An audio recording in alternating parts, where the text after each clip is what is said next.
O tratamento médico de uma série de doenças é garantido por lei. Um exemplo é o combate ao câncer. Mas como assegurar esse direito e a quem recorrer quando ele não é respeitado? A luta contra o câncer já dura 4 anos. A Sara descobriu que estava com a doença em uma consulta de rotina. Imediatamente começou o tratamento, que inclui uma série de exames, quimioterapia e uso de medicamentos caros. Com o combate às doenças, também veio a briga na justiça para o plano cobrir todos esses procedimentos. O plano às vezes me vetou exames, o PET scan. Entrei na justiça, consegui resolver essa situação. Ele chegou a vetar até a própria quimioterapia, porque eles questionaram a prescrição do médico. Então, eu cheguei a ficar sem quimioterapia, E também foi resolvido isso na justiça. Recentemente, a professora aposentada recebeu a notícia de que o câncer voltou.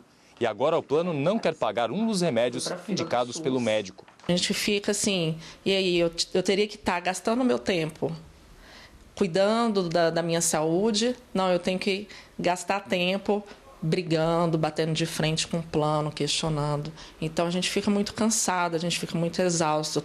A Lei 9.656 de 1998 regulamenta a atividade dos planos de saúde em todo o Brasil. No artigo 12, ela é clara, ao dizer que, se incluídos no momento da contratação, os procedimentos devem ser pagos pela operadora. Isso inclui cobertura de consultas, tratamento médico e exames. Mas, além da cobertura pelo plano de saúde, pacientes em tratamento contra o câncer têm uma série de direitos garantidos por leis, apesar de muitas vezes não saberem disso. Entre eles, a possibilidade de aposentadoria por invalidez ou receber o auxílio-doença. No caso dos impostos, a isenção do IPVA e até do imposto de renda.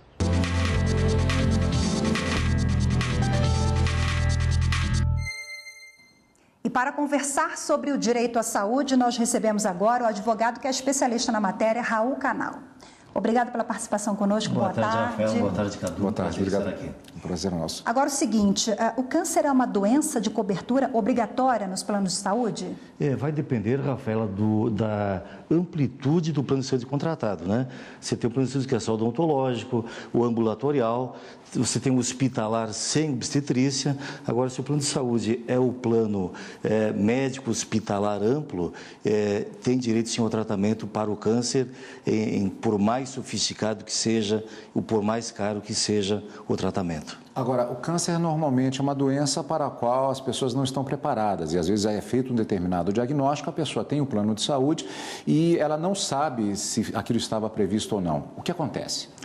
Veja bem, é considerada doença pré-existente quando a pessoa tinha conhecimento dela na hora da contratação. Se ela não tinha conhecimento da doença, embora já fosse portadora, e isso é diagnosticado depois da contratação, vai ter logicamente as carências normais do plano e da lei, todavia não é considerado uma doença pré-existente. Agora, em caso de tratamento experimental, quando não consta naquela lista da ANS, por exemplo, o plano é obrigado a oferecer? Não, de forma alguma. Tratamento experimental ou medicamentos estrangeiros não nacionalizados, não autorizados pela Anvisa, o plano de saúde não tem obrigação de fornecer. Todavia, o Poder Judiciário, em muitas situações, tem sido generoso, condescendente e tem autorizado e determinado ao município, ao Estado, à União ou ao plano de saúde que compre ou financie determinados tratamentos. Tivemos um exemplo muito recente no Brasil sobre o câncer, inclusive, que foi a questão da fosfetanolamina, Chegou a se editar uma lei federal regulando a matéria, que não havia regulação da Anvisa, não era nem experimental ainda, E o Supremo aqui acabou suspendendo a lei e proibindo, mas a USP tinha 18 mil liminares determinando o fornecimento da fosfetanolamina, um medicamento que ainda não havia sido, era ainda experimental. Que é, no caso, aquela chamada pílula do câncer, não é isso? Exatamente. Ou a pílula da USP também, Agora, no caso, eu gostaria de insistir um pouco nessa questão daqueles medicamentos justamente que não existem no país e que são indicados para certos tratamentos. Cabe à própria pessoa, à família ou ao próprio paciente entrar na justiça para pedir que haja cobertura? Veja bem, se o medicamento não é referenciado, não está no rol, isso não apenas nos planos, também no SUS acontece isso, Existem medicamentos muito caros de importação ou não disponíveis no Brasil. Então, realmente, o paciente tem que ingressar em juízo e o judiciário tem sido, como eu falei, condescendente. E aí existe até uma controvérsia, Cadu, porque se o medicamento não foi autorizado no Brasil, não foi ainda experimentado pela Anvisa, a rigor ele é uma droga ilícita, né?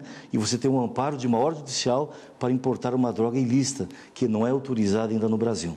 Agora, doutor Raul, em caso de negativa de atendimento do plano de saúde, por exemplo, agora me parece que essa negativa deverá ser documentada, o que é uma ferramenta importante para o consumidor? Sim, porque até recentemente as operadoras enrolavam o paciente apenas com a negativa verbal por telefone, justamente para não produzir uma prova documental para instruir um processo. Hoje, ela tem que negar por escrito isso. Doutora, falamos agora há pouco a respeito da doença pré-existente e no caso em que ela não era de conhecimento. Mas e quando o portador tinha conhecimento e fez o plano de saúde e foi feito um diagnóstico posterior? Como é que fica nessa situação? Aí, pela legislação, ele tem 2 anos de carência.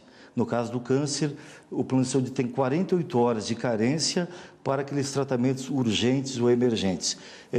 180 dias para intervenções cirúrgicas. E se a doença era pré-existente, ou seja, com o conhecimento, são 2 anos de carência. É claro que tem muitas outras perguntas que gostaríamos de fazer, mas infelizmente o nosso tempo está esgotado. Muito obrigado por esses esclarecimentos hoje. Obrigado pela oportunidade. Obrigada mais uma vez e até a próxima. Até a próxima.